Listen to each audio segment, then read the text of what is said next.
since legislation for a new prison was brought before the Committee on Appropriations, headed by Senator Ben Pangilinan, and still no word on when a public hearing will be scheduled. 2 months is a long time for it to be in a committee, so I'm hoping that he realizes the urgency that we have here. When you forward think this 10, 15, 20 years from now, we piecemeal that prison together for the last 40 years. We just can't do it anymore. Hoping the legislation does not die in committee, the call for a new prison to be built has been 25 years in the making.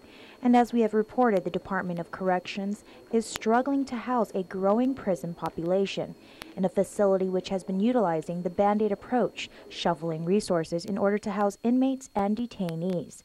But being overpopulated isn't the only concern. The longer the government waits to address the situation, the more costly it will become. This is a big issue, and it's going to cost us like $80 million to build. But in 10 or 15 years, that $80 million is going to be $100 million, $200 million. So the longer we wait, the more we're behind the 8 ball when it comes to cost and finance. And that's not the only scary part. It's a big problem. It's a public safety problem. And I think if we let it go any farther, it's going to be a huge nightmare on not just our public safety perspective, but the economics in being federally received. The need for a new facility has come to the forefront, as DepCorp and the government cannot afford to enter into federal receivership. Senator McCready says right now money from the general fund is being appropriated yearly just to keep the prison afloat.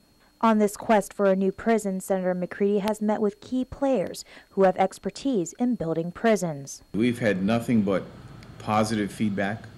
We've had international companies fly here for 2 or 3 days, take a tour of the prison.